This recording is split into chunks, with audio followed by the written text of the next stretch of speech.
한국이 미국의 15% 관세 폭탄 맞고도 박수치는 이유가 밝혀졌습니다. 4조 5천억 달러라는 천문학적 금액을 바치기로 했다는데 일본이 더 낮은 관세율 받아낸 걸 보고 한국인들이 분노했다죠. 그런데 국제경제 전문가가 폭로한 충격적인 진실이 있습니다. 한국이 사실상 미국을 역으로 이용했다는 건데요. 특히 조선업 관련해서 벌어진 일은 정말 상상을 초월합니다. 한국만 가능한 그것 때문에 미국이 오히려 한국에 의존하게 됐다는데 대체 무슨 일이 벌어진 걸까요? 제 이름은 리산더 보르탁이에요. 저는 20년 가까이 국제무역협상이라는 위험한 바다를 헤쳐왔죠. 신흥시장의 수석 경제 전략가로서 극적인 거래들을 많이 봐왔지만 그해 1월 저녁에 펼쳐진 일은 정말 예상하지 못했답니다. 전화가 온 시각은 밤 11시 47분이었어요. 관세 협상이 끝났습니다. 제 비서가 숨을 헐떡이며 말했죠. 트럼프 대통령이 방금 한국과의 거래를 발표했어요. 저는 서울의 호텔 침대에서 벌떡 일어났습니다.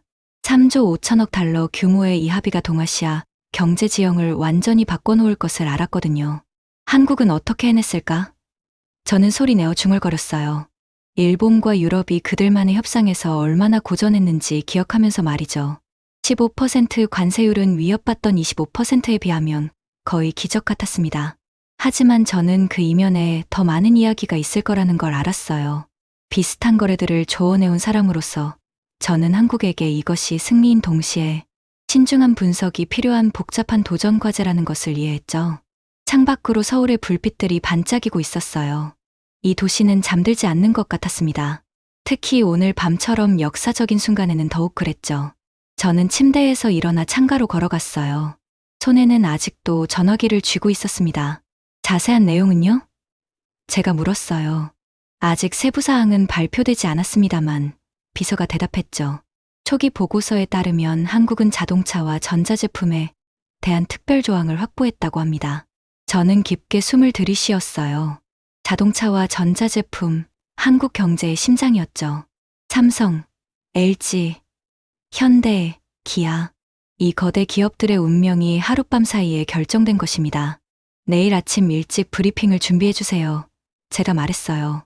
모든 부서장들과 화상회의를 잡아주고요. 전화를 끊고 나서도 저는 계속 창밖을 바라봤습니다. 한강이 도시를 가로지르며 흐르고 있었어요. 그 검은 물결 위로 다리들의 불빛이 빛나고 있었죠. 이 평화로운 풍경이 곧 변할 거라는 걸 알았어요. 내일이면 모든 언론이 이 소식으로 떠들썩할 것이고 주식시장은 요동칠 것이며 기업들은 새로운 현실에 적응하기 위해 분주해질 거예요. 저는 노트북을 열었습니다. 잠은 이미 물 건너갔어요. 지난 몇 달간의 협상 과정을 떠올려 봤죠. 처음에 트럼프 행정부가 전면적인 관세 인상을 위협했을 때 많은 전문가들은 한국이 큰 타격을 입을 거라고 예상했었습니다. 그런데 어떻게 이런 결과가 나온 걸까요? 제 경험상 이런 극적인 반전에는 항상 숨겨진 이야기가 있었어요. 아마도 마쿠에서 치열한 협상이 있었을 겁니다. 양보와 타협, 그리고 아마도 우리가 아직 모르는 비밀 조항들도 있겠죠. 이메일함을 확인하니 벌써 수십 통의 메일이 와 있었어요. 뉴욕, 런던, 도쿄의 동료들이 모두 이 소식에 대한 제 의견을 묻고 있었습니다. 하지만 저도 아직 충분한 정보가 없었어요.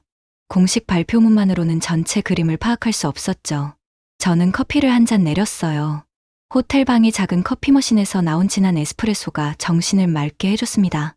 그리고 분석을 시작했죠. 첫째, 15%라는 숫자가 중요했어요. 이는 타협의 산물이었습니다. 미국은 더 높은 관세를 원했을 것이고 한국은 당연히 더 낮은 수치를 원했겠죠. 그렇다면 무엇이 균형을 15%로 맞췄을까요? 둘째, 타이밍이 흥미로웠습니다. 왜 하필 지금이었을까요? 국제 정치 상황, 양국의 국내 정치 일정, 그리고 글로벌 경제 동향, 이 모든 것이 영향을 미쳤을 거예요.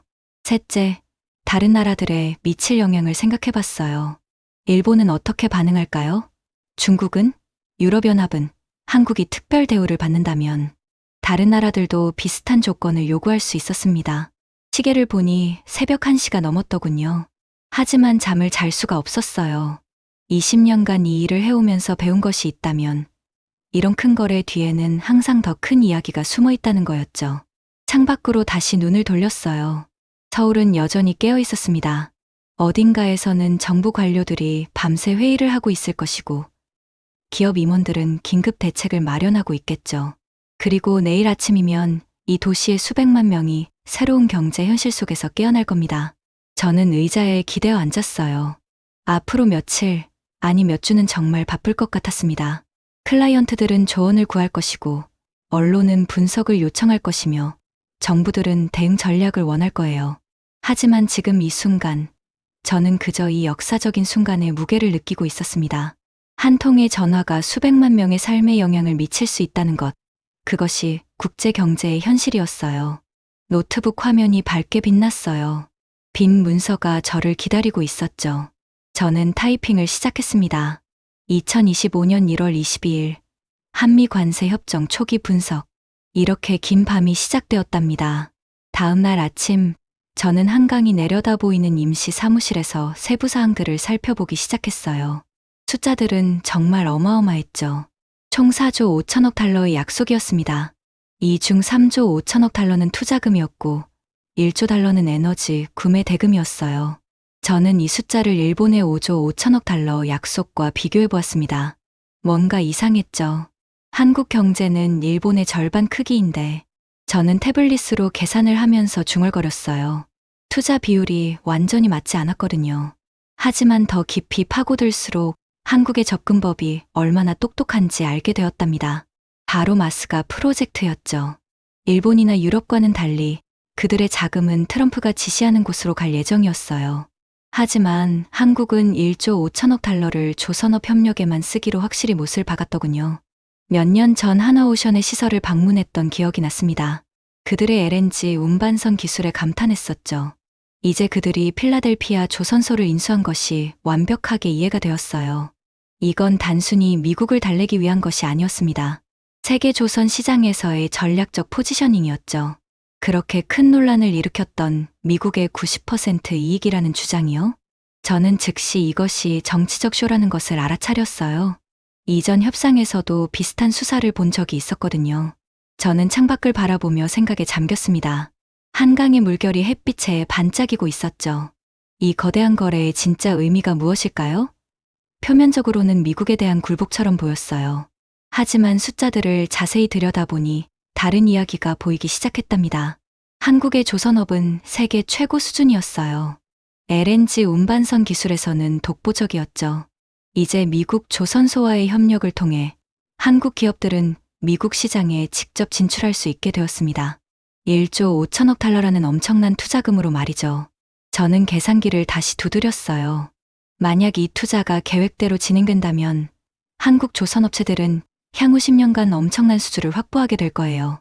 미국 해군의 군함 건조 프로젝트부터 시작해서 상업용 선박까지 말이죠. 이건 단순한 거래가 아니야. 저는 혼잣말을 했습니다. 이건 미래를 위한 베팅이지. 특히 흥미로운 부분은 에너지 구매 약속이었어요. 1조 달러어치의 에너지를 사겠다는 것이었죠. 한국은 에너지 자원이 부족한 나라입니다. 석유도 가스도 거의 전량을 수입해야 하죠. 어차피 어디선가는 사야 할 에너지였어요.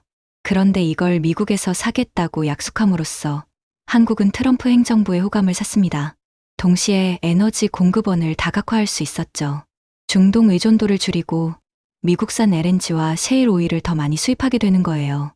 저는 보고서를 더 읽어내려갔습니다. 재미있는 세부 사항들이 계속 나타났어요. 한국 기업들이 미국에 건설할 반도체 공장들, AI 연구센터들, 배터리 제조 시설들, 이 모든 것들이 퍼즐 조각처럼 맞아떨어지고 있었죠. 잠깐, 저는 갑자기 무언가를 깨달았어요. 이건 마치 제 머릿속에서 큰 그림이 그려지기 시작했습니다. 이 거래는 단순히 트럼프를 만족시키기 위한 것이 아니었어요.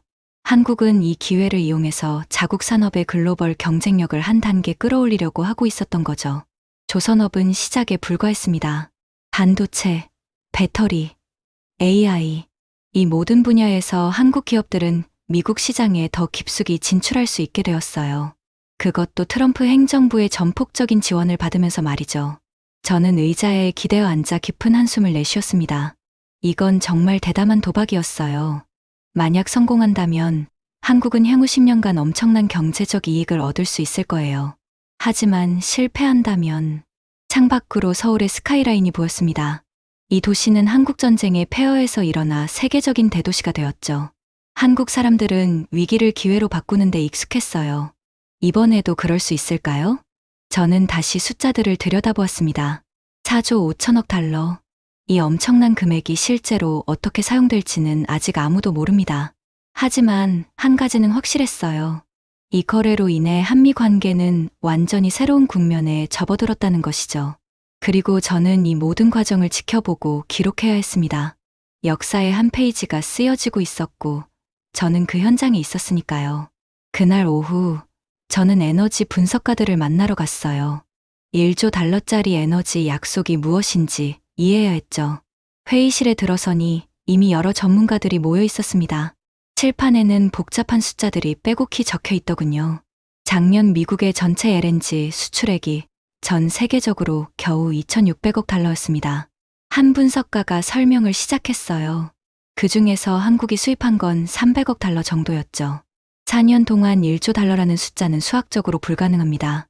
저는 속으로 웃음이 나왔어요. 이건 정말 대단한 협상이었죠. 불가능한 약속을 하면서도 실제 이익을 챙기는 거였으니까요. 미국산 LNG는 이미 러시아 에너지를 대체할 한국의 최선의 선택이었습니다. 게다가 한국 선박들이 운송시장을 지배하고 있었죠. 이 에너지 거래는 양보가 아니었어요. 기존의 무역 패턴을 외교적 승리로 포장한 것뿐이었습니다. 그럼 트럼프 대통령은 멋진 헤드라인을 얻고 한국은 평소대로 사업을 계속하는 거네요? 제가 물었어요. 분석가들이 고개를 끄덕였습니다. 국제 협상에서는 현실만큼이나 인식이 중요하다는 걸 다시 한번 깨달았죠. 진짜 도전은 한국의 실제 이익을 보호하면서 이런 인식을 관리하는 거였어요.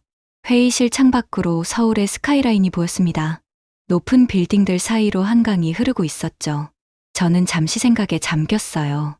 이 도시의 번영은 에너지 안보에 달려 있었습니다.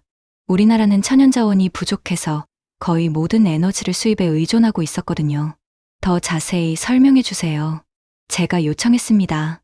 또 다른 분석가가 앞으로 나왔어요. 한국은 이미 미국산 LNG의 세 번째로 큰 수입국입니다. 우리는 장기 계약을 통해 안정적인 공급을 받고 있죠. 이 1조 달러 약속은 사실 기존 계약을 재포장한 거예요. 그녀의 설명은 명확했습니다. 숫자들이 이야기를 들려주고 있었죠. 작년에 한국은 미국으로부터 300억 달러 상당의 LNG를 수입했어요. 만약 이 수준을 유지한다면 4년 동안 1,200억 달러 정도가 될 거였습니다. 1조 달러와는 거리가 멀었죠.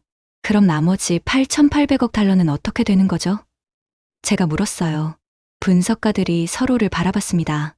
한 사람이 조심스럽게 대답했어요. 창의적인 회계 처리가 필요할 겁니다. 아마도 관련 인프라 투자나 장기 계약의 명목 가치를 포함시킬 수도 있겠죠. 저는 이해가 되기 시작했어요. 이건 숫자 게임이었습니다. 양쪽 모두 실제로는 극적인 변화가 없을 거라는 걸 알고 있었죠. 하지만 1조 달러라는 헤드라인은 강력했어요.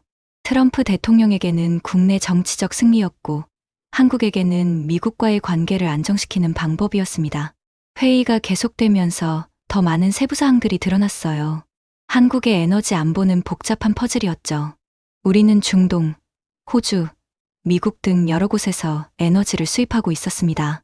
미국산 LNG는 중요했지만 전체 그림의 일부일 뿐이었어요. 러시아 제재 이후 상황이 어떻게 변했나요? 제가 물었습니다. 한국은 러시아산 에너지 수입을 대폭 줄였습니다. 한 분석가가 대답했어요. 그 공백을 미국산 LNG가 채우고 있죠. 하지만 가격이 문제예요. 미국산은 더 비쌉니다. 이것이 진짜 문제였어요. 한국 경제는 저렴한 에너지에 의존하고 있었습니다. 제조업 경쟁력을 유지하려면 에너지 비용을 통제해야 했죠. 미국산 LNG로의 전환은 필요했지만 비용 증가는 부담이었습니다. 저는 노트에 메모를 했어요. 이 1조 달러 약속을 어떻게 관리할 것인가? 실제 무역 흐름을 크게 바꾸지 않으면서도 약속을 이행하는 것처럼 보이게 하는 방법이 필요했습니다. 운송 부문은 어떤가요? 제가 물었어요. 그건 우리에게 유리합니다. 다른 분석가가 미소를 지었죠. 한국 조선소들이 세계 LNG 운반선의 대부분을 건조하고 있어요. 미국산 LNG 수출이 증가하면 우리 조선 산업도 혜택을 봅니다. 이것은 좋은 소식이었어요. 에너지 무역의 증가는 한국의 다른 산업에도 긍정적인 영향을 미칠 수 있었죠. 복잡한 상호의존의 그물망이었습니다. 회의실의 분위기가 점점 진지해졌어요. 우리는 단순한 무역 거래가 아닌 지정학적 체스 게임을 논의하고 있었습니다. 각 움직임은 여러 차원에서 계산되어야 했죠. 중국은 이걸 어떻게 볼까요? 누군가가 물었습니다. 침묵이 흘렀어요. 중국은 항상 방 안의 코끼리였죠. 한국이 미국과 너무 가까워지면 중국과의 관계가 복잡해질 수 있었습니다. 균형을 맞추는 게 중요했어요. 우리는 에너지 안보를 위한 실용적인 결정을 내리는 겁니다. 제가 말했어요. 이건 어느 한쪽 편을 드는 게 아니에요. 하지만 모두가 알고 있었죠. 국제 정치에서 순수하게 실용적인 결정이란 없다는 걸요. 모든 선택에는 신호가 담겨 있었습니다. 시간이 흐르면서 전략이 구체화되기 시작했어요. 우리는 1조 달러라는 헤드라인을 수용하면서도 실제 이행은 유연하게 할 수 있는 방법을 찾아야 했습니다. 장기 계약, 인프라 투자, 관련 서비스 등을 모두 포함시켜 숫자를 부풀릴 수 있었죠. 가장 중요한 건 예측 가능성입니다. 한 분석가가 강조했어요. 기업들은 안정적인 에너지 공급과 가격을 원해요. 정치적 쇼맨십이 실제 사업을 방해해서는 안 됩니다. 저는 동의했어요. 외교는 극장이지만 경제는 현실이었습니다. 우리의 임무는 쇼를 연출하면서도 현실을 보호하는 거였죠. 회의가 끝날 무렵 저는 더 명확한 그림을 갖게 되었어요. 1조 달러 에너지 약속은 불가능했지만 그것이 오히려 우리에게 유리할 수 있었습니다. 애매모호함이 유연성을 제공했거든요. 밖으로 나오니 해가 지고 있었어요. 서울의 불빛들이 하나둘 켜지기 시작했죠. 이 도시의 모든 불빛, 모든 공장, 모든 가정이 에너지를 필요로 했습니다. 그 에너지를 안정적으로 공급하는 것이 우리의 책임이었어요. 택시를 타고 호텔로 돌아가면서 저는 오늘 배운 것들을 정리했습니다. 국제 협상에서는 때로 불가능한 약속이 가능한 약속보다 더 유용할 수 있다는 걸 알게 되었죠. 중요한 건 그 약속을 어떻게 해석하고 이행하느냐였습니다. 한국은 작은 나라지만 영리한 나라였어요. 우리는 거대한 강대국들 사이에서 균형을 잡는 법을 오랜 세월 동안 배워왔죠. 이번에도 마찬가지였습니다. 트럼프 대통령의 거대한 요구를 우리의 이익으로 전환시킬 방법을 찾아야 했어요. 호텔방에 돌아와서 저는 창밖을 바라봤습니다. 서울의 야경이 반짝이고 있었죠. 이 불빛들 하나하나가 우리가 내리는 결정에 영향을 받을 거였어요. 책임감이 무겁게 느껴졌지만 동시에 도전이 흥미롭기도 했습니다. 내일은 더 많은 회의가 기다리고 있었어요. 하지만 오늘 저는 중요한 교훈을 얻었습니다. 외교에서는 숫자가 전부가 아니라는 것, 그리고 때로는 불가능한 약속이 최고의 전략이 될 수 있다는 걸 말이죠. 가장 흥미로운 부분은 제가 남은 2조 달러 약속을 살펴볼 때 나타났어요. 일본과 유럽이 했던 막연한 약속들과는 달리 한국은 이 투자를 반도체, 배터리, 자동차라는 특정 분야로 영리하게 제한했죠. 반도체 산업이 발전하는 것을 지켜봐 온 사람으로서 저는 그 의미를 즉시 이해했습니다.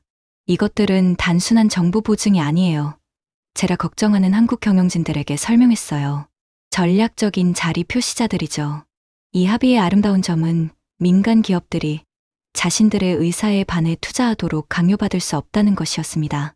시장 상황이 바뀌면, 관세가 지속 불가능해지면, 부품 비용 상승으로 미국 인플레이션이 치솟으면 협정에는 이미 유연성이 내장되어 있었어요. 저는 미국에서 이미 운영 중인 한국 반도체 공장들, 건설 중인 배터리 공장들, 계획된 자동차 시설들을 떠올렸습니다. 이 2조 달러의 많은 부분은 어차피 일어났을 투자들이었고 이제 관세 협상의 일부로 재포장된 것이었죠. 그것은 최고 수준의 금융공학이었습니다. 제가 회의실 창문을 통해 밖을 바라보니 서울의 스카이라인이 보였어요. 이 도시는 한국전쟁의 잿더미에서 일어나 세계 기술의 중심지가 되었죠. 이제 또 다른 종류의 전쟁, 무역전쟁에 직면해 있었습니다. 우리가 이해해야 할 것은 제라킴에게 계속 설명했어요. 이 반도체 약속이 양날의 검이라는 거예요. 한편으로는 한국 기업들에게 미국 시장에서의 입지를 확대할 기회를 제공했죠. 다른 한편으로는 그들을 잠재적으로 변덕스러운 정치 환경에 노출시켰습니다. 저는 몇 달 전 삼성 임원과 나눈 대화를 떠올렸어요. 그는 조용히 말했죠. 우리는 이미 텍사스에 170억 달러 공장을 짓고 있어요. 이 새로운 약속은 단지 우리가 이미 하고 있던 일에 정치적 일본을 묶는 것뿐이에요. 바로 그것이 핵심이었습니다. 한국 기업들은 단순히 정치적 압력에 반응하는 것이 아니었어요. 그들은 이미 세계화의 다음 단계를 계획하고 있었고, 이 관세 위기를 자신들의 기존 전략에 맞게 활용하고 있었죠. 하지만 위험도 있었습니다. 제가 데이터를 분석하면서 불편한 진실이 드러났어요. 만약 이 투자들이 계획대로 진행된다면 한국의 가장 중요한 기술, 자산들 중 상당 부분이 미국 땅에 있게 될 거예요. 그것은 미래의 협상에서 레버리지의 변화를 의미했죠. 생각해 보세요. 제가 젊은 분석가에게 설명했습니다. 공장이 건설되고 나면, 노동자들이 고용되고 나면, 지역사회가 이 시설들에 의존하게 되면 누가 진짜 레버리지를 갖게 될까요? 그 분석가는 고개를 끄덕였어요. 그녀도 이해했죠. 한국은 단기적 위기를 해결하기 위해 장기적 자율성을 거래하고 있을지도 모른다는 것을요. 제가 반도체 공급망의 복잡성에 대해 생각할수록 상황은 더 미묘해졌습니다. 한국 기업들은 단순히 칩을 만드는 것이 아니었어요. 그들은 전 세계 기술 인프라의 중요한 부분을 통제하고 있었죠. 메모리 칩부터 디스플레이 패널까지 한국 제품 없이는 현대 전자기기를 만드는 것이 거의 불가능했습니다. 이 힘은 이제 협상 테이블에서 활용되고 있었어요. 미국은 한국에 투자를 원했지만 한국만큼이나 한국의 기술이 필요했죠. 그것은 미묘한 균형이었고 양측 모두 조심스럽게 행동하고 있었습니다. 저는 배터리 부문에 대한 보고서를 살펴봤어요. 전기차 혁명이 가속화되면서 한국 배터리 제조업체들은 필수적인 존재가 되었죠. LG화학, SK온, 삼성 SDI, 이 이름들은 단순한 기업이 아니었어요. 그들은 미래 운송의 문직이었습니다. 흥미로운 점은 제가 동료에게 말했어요. 이 배터리 투자들이 실제로 미국에 도움이 될 수 있다는 거예요. 현지 생산은 공급망 취약성을 줄이고 일자리를 창출하고 기술 이전을 촉진할 수 있었죠. 하지만 다시 한번 복잡성이 나타났습니다. 이 배터리 공장들은 여전히 아시아에서 수입되는 원자재에 의존할 거예요. 리튬, 코발트, 니켈, 이 중요한 광물들은 대부분 한국이 통제하지 않는 곳에서 나왔죠. 투자 약속은 한 가지 의존성을 다른 것으로 바꾸는 것일 수도 있었습니다. 제가 이 모든 것을 숙고하면서 더 큰 그림이 보이기 시작했어요. 이 2조 달러 약속은 단순한 숫자가 아니었죠. 그것은 세계 기술 지형을 재편하려는 도박이었습니다. 한국은 자신의 미래를 미국 시장과 더 깊이 연결시키는 동시에 그 과정에서 영향력을 유지하려고 노력하고 있었어요. 우리가 목격하고 있는 것은 제가 저녁 세미나에서 설명했습니다. 전통적인 무역 전쟁이 아니에요. 이것은 기술 패권을 위한 포지셔닝이죠. 청중들은 주의 깊게 들었어요. 그들은 이해했죠. 이 투자들이 단순히 관세를 피하는 것이 아니라는 것을요. 그것들은 한국이 4차 산업혁명에서 자신의 위치를 확보하려는 시도였습니다. 제가 프레젠테이션을 마무리하면서 마지막 생각이 떠올랐어요. 이 반도체 와일드카드는 정말로 와일드카드였죠.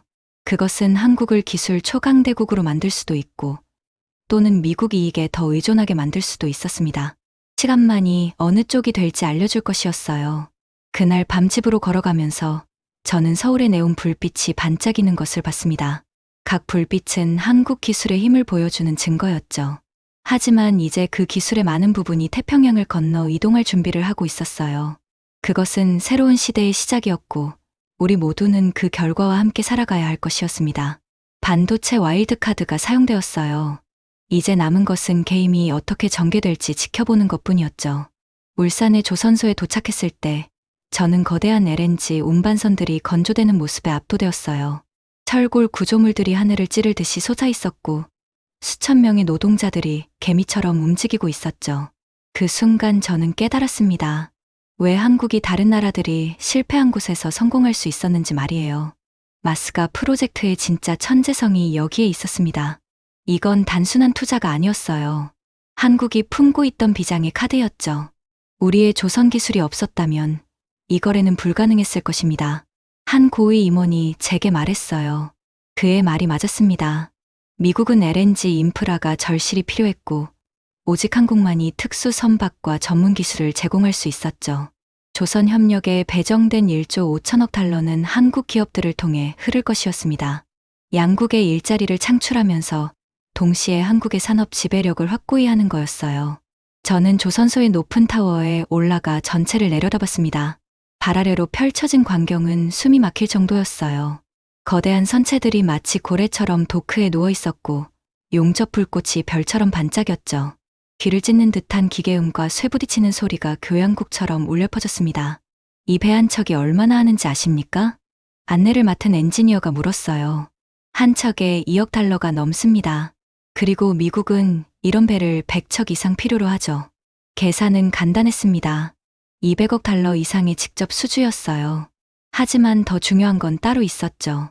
이 특수 선박들을 만들 수 있는 나라는 한국뿐이었습니다. 중국도, 일본도, 심지어 유럽도 우리의 기술력을 따라올 수 없었어요. 그날 하나오션의 주가는 또다시 5% 올랐습니다. 시장은 많은 비평가들이 놓친 것을 이해하고 있었어요. 이건 미국에 바치는 조공이 아니었습니다. 한국 산업의 미래를 위한 전략적 투자였죠. FTA 혜택은 사라졌을지 모르지만 겉보기에 징벌적인 관세 구조에서 새로운 기회들이 나타나고 있었어요. 저는 조선소 구내식당에서 점심을 먹었습니다. 노동자들과 함께 앉아 김치찌개를 먹으면서 그들의 대화를 들었죠. 일거리가 10년은 보장됐다던데? 그래, 미국 것만 해도 5년은 걸릴 거야. 그들의 얼굴에는 안도감이 묻어났어요. 조선업 불황으로 고통받던 울산에 다시 활기가 돌고 있었습니다. 오후에는 설계실을 방문했어요. 거대한 스크린에는 최신 LNG 운반선의 3D 설계도가 떠 있었죠. 엔지니어들이 열띤 토론을 벌이고 있었습니다. 단열 시스템을 더 개선해야 해요. 미국은 최고 사양을 원하고 있습니다. 문제는 비용이 아니라 시간이에요. 납기를 맞추려면 그들의 대화를 들으며 저는 이것이 단순한 거래가 아님을 다시 한번 느꼈어요. 한국은 기술력으로 협상 테이블을 뒤집었던 겁니다. 저녁 무렵 저는 울산항을 내려다보는 언덕에 섰습니다. 석양이 바다를 황금빛으로 물들이고 있었죠. 항구에는 완성된 선박들이 출항을 기다리고 있었어요. 그중 몇 척은 곧 태평양을 건너 미국으로 향할 것이었습니다. 똑똑한 거래였어요. 옆에 서 있던 조선소 사장이 말했죠. 관세 40%가 뭐가 무서운가요? 우리가 만들 수 있는 걸 그들은 만들 수 없으니까요. 그의 말에는 자부심이 가득했습니다. 그리고 그 자부심에는 충분한 이유가 있었죠. 돌아오는 KTX 안에서 저는 오늘 본 것들을 정리했어요. 마스가 프로젝트는 표면적으로는 미국에 대한 양보처럼 보였지만 실제로는 한국 조선업의 부활을 알리는 신호탄이었습니다. 창밖으로 스쳐 지나가는 풍경을 보며 저는 생각했어요. 때로는 후퇴하는 것처럼 보이는 것이 가장 큰 전진일 수 있다는 것을. 한국은 FTA를 잃었지만 대신 더 큰 것을 얻었습니다. 바로 미래 산업의 주도권이었죠. 기차가 서울에 가까워질수록 저는 확신했습니다. 이 거래의 진짜 승자는 분명했어요. 그리고 그것은 많은 사람들이 생각하는 것과는 정반대였죠. 6개월이 지났어요. 저는 이제 협상에 대한 최종 보고서를 준비하고 있었습니다. 창밖으로 보이는 워싱턴의 봄 풍경이 참 아름답더군요. 벚꽃이 만개한 거리를 보며 지난 몇 달간의 일들을 차분히 정리했죠. 예. 한국은 15%의 관세를 받아들여야 했어요. 일본과 유럽이 더 높은 수준에서 협상에 낮춘 것과 비교하면 아쉬운 결과였습니다. 예. 4조 5천억 달러라는 약속은 처음 들었을 때 정말 압도적이었죠. 하지만 시간이 지나면서 한국이 얼마나 정교한 장기 전략을 펼쳤는지 명확해졌어요. 보고서를 작성하면서 저는 각 약속의 실제 내용을 다시 살펴봤습니다. 에너지 구매 약속은 사실상 허수였어요. 실현 불가능한 수준이었지만 서류상으로는 인상적이었죠. 미국 측도 이걸 알았을 거예요. 하지만 트럼프 대통령에게 보여줄 큰 숫자가 필요했고 한국은 그걸 제공했던 거죠. 조선업 투자는 더 흥미로웠어요. 한국은 어차피 세계 조선업 1위를 지키기 위해 투자가 필요했습니다. 이번 약속으로 미국의 인프라 수요를 충족시키면서 동시에 한국의 글로벌 위치를 강화할 수 있었죠. 일석이조였던 거예요. 반도체와 배터리 투자 약속을 분석하면서 저는 감탄했어요. 각 조항에는 충분한 조건들이 붙어 있었습니다. 시장 상황이 허락하는 한, 기술적 타당성을 검토한 후, 상호 이익이 되는 조건에서 같은 문구들이었죠. 이런 조건들은 한국에게 유연성을 제공했어요. 가장 중요한 건 한국이 일본과 유럽이 빠진 함정을 피했다는 거였습니다. 그들은 트럼프의 변덕에 따라 바뀔 수 있는 백지수표 같은 약속을 했어요. 하지만 한국은 달랐죠. 모든 약속에는 구체적인 조건과 시간표가 있었고 대부분은 한국의 기존 계획과 일치했습니다. 저는 커피를 마시며 창밖을 바라봤어요. 6개월 전 처음 이 협상을 지켜볼 때만 해도 한국이 큰 타격을 입을 거라고 생각했었죠. 하지만 실제로는 달랐어요. 한국은 패배한 게 아니라 새로운 게임의 규칙을 만들어냈던 거예요. 제 보고서에는 이런 내용을 담았습니다. 국제협상에서 성공은 항상 서류상 최고의 조건을 얻는 것만은 아니다. 때로는 상충하는 이해관계를 창의적으로 조정하고 자신의 강점을 전략적으로 활용하며 외교에서 인식과 현실이 복잡한 춤을 춘다는 것을 이해하는 것이다. 한국은 FTA에 이 점을 잃었어요. 그건 사실이었습니다. 하지만 그 대신 더 가치 있는 것을 얻었죠. 겉보기에는 패배처럼 보이는 상황을 전략적 기회로 바꾸는 방법을 보여준 거예요. 저는 보고서의 결론 부분을 쓰면서 생각했어요. 이 관세 협상은 한국의 굴복으로 기억되지 않을 거라고요. 오히려 작은 경제가 큰 강대국의 요구를 헤쳐나가면서도 핵심 이익을 보호하는 방법을 보여준 사례 연구로 남을 거예요. 마지막 문장을 타이핑하면서 저는 미소를 지었습니다. 한국 협상팀은 극도로 어려운 상황에서 뛰어난 균형 감각을 보여주었다. 그들은 단순히 손실을 최소화한 것이 아니라 새로운 형태의 협력 모델을 창출했다. 보고서를 제출하고 노트북을 닫으면서 저는 이 협상에 참여했던 사람들에게 경의를 표했어요. 그들은 정말 훌륭했죠. 높은 판돈이 걸린 국제 무역의 세계에서 그들은 자신들의 패를 정말 멋지게 활용했던 거예요. 밖으로 나가면서 저는 마지막으로 한 번 더 뒤돌아봤습니다. 이 경험은 저에게도 큰 가르침을 주었어요. 때로는 완벽한 승리보다 현명한 타협이 더 가치 있다는 것을요. 그리고 진정한 외교의 기술은 모두가 이긴 것처럼 느끼게 만드는 것이라는 것도요. 봄바람이 불어왔어요. 새로운 시작을 알리는 바람이었죠. 한국도, 미국도, 그리고 세계 무역체제도 새로운 장을 열고 있었습니다. 그리고 저는 그 역사적인 순간을 목격하고 기록할 수 있었다는 사실에 감사했어요.